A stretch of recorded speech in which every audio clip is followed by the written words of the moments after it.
The Kate Daly Show. He spoke to me in a voice so sweet. I thought I heard the shuffle of an angel's feet. All right, welcome back. You're listening to the Kate Daly Show.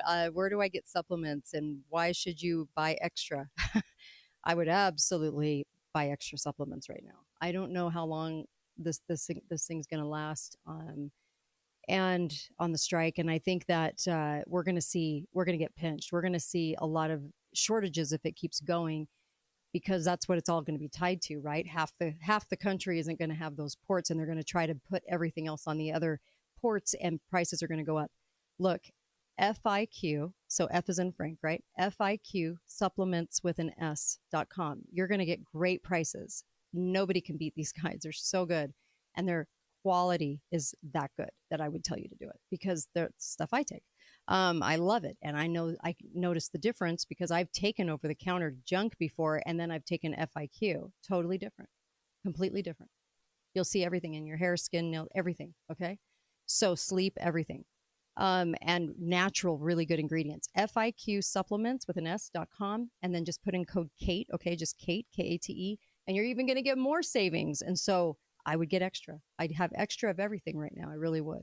Susan, back here with you, and let's talk about Julian. You were just talking about the CIA. We were talking about how he revealed internal communication showing that the CIA had infiltrated the French and German governments and were spying on their leaders. I always thought that's kind of what they did, but I guess there's political things you're not supposed to be doing, or agreement. And so they really, really came after him. But this is a real political trivia. Did you see the picture with Alex Soros and Tim Waltz this last week? Because this relates. This relates. Okay. The two Soros Jr. hanging out with Tim Waltz. So it's kind of like puppet and puppeteer. Yeah. Who is Alex Soros shacked up with, dating? Long term. I know this answer. Who? Her name?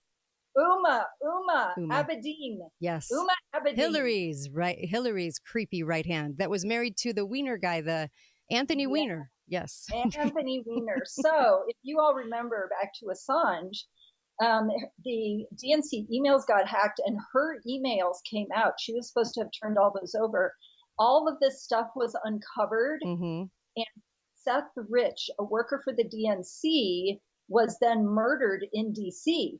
Well, now our government blamed Julian Assange for getting the information from Russia that hacked the server. And he said, I did not get it from Russia.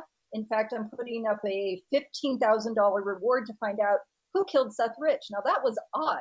Yeah. Why would Julian Assange put up a big reward to find out who killed Seth Rich? Yeah. And then if you go back and look, like here's a BBC article, like what was in those Clinton emails?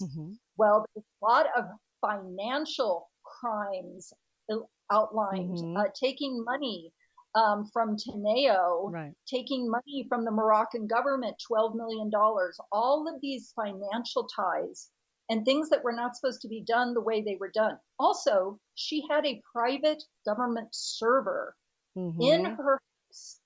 And they said just, a private email that she was doing her Secretary of State business on. You go, what in the world was going on with this? Yes. And it all just went away, didn't it? Like she was never held accountable. Oh, because that would have been election interference to hold her accountable. Well, so that's what he was mixed up in. And you can tell me that it was the CIA that was the most angry at him, but I have a feeling it was Hillary Clinton. Yes. Well, who was really, I still feel Julian is an inside guy. I feel like he'd be dead if they wanted him dead. I also feel like he got out of a prison sentence that he was supposed to be in prison for probably the rest of his life. And he got out of that at a very young age. And I think the messaging is, don't be a journalist. Don't be a real journalist out there. And there's lots of those kinds of things going on right now in the press. Don't talk about conspiracies. Don't talk about anything truthful, or your whole life will be upended, and you'll wind up in the kind of state that I'm in right now and put through what my family's put through. I see some pretty big messaging. I think he's an inside guy, but you disagree. I do. Yeah. I have listened to a lot of his friends and friends of friends talk, and the implication is that he has some kind of dead man's switch, which is if you off me, if you get rid of me permanently, all this other stuff is going to come out that I held back from releasing. And you can imagine that there would be a lot of big dirt that he could have had access to. So he wasn't actually being held on any charges. They didn't even have a reason to hold him anymore. The sexual assault charges from Sweden or Finland had been dropped. And so that's why they wanted him extradited to the United States for charges, because he hadn't been tried. So this, I think Trump behind the scenes probably had something to do with this, but the big question remained for a lot of Assange supporters. Why did Trump intervene during his first term? Why did it take this long? And now it's basically just happening. I think it's because of what I think. But I just think that there's so much more to Julian Assange. But I get what you're saying. There could be a dead man switch. I don't know.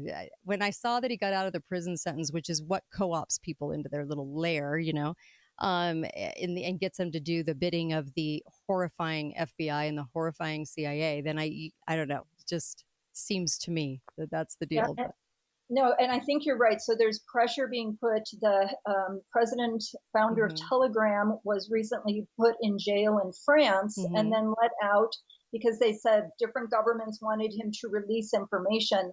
Said I would never do that to governments. Well, he has now bent the knee and said he would.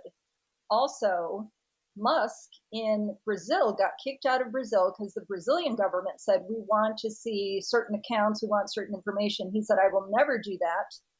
They've been in talks, and Musk bent the knee to the bigger government. So there's a lot of bending the knee to the big powers that be in terms of cooperation. Right. So people aren't as safe with their information as they once hoped they could be. Okay. We thought we were going in the right direction with Telegram, with X, and now the writing's on the wall. There's a reason Elon owns it, just like Jeff Bezos owns Amazon, and Amazon Marketplace is got their digs into 2025. All the stuff going on in 2025 is utilized by Amazon. There's a reason they put these people in place. It's not going to be some patriot guy no one's ever heard of. It's got to be like an Elon. I don't know. I don't trust Elon. So that's me. But who knows? So I could be wrong. Just gut feel. But thank you so much, Susan. You're always fun. It's always great. Thank you. Always great to chat with you and see what you're working on. And of course, I'll be right back with Melissa. Don't go anywhere. We've got some great stories coming up. And then just remember that a lot of people are awake, and a lot of people were questioning right away the land grab for the land North Carolina. Just remember that. That's a good sign that people are awake enough to even go there. Be right back on the Kate Daly Show. Lionsgate Recovery staff has over 200 years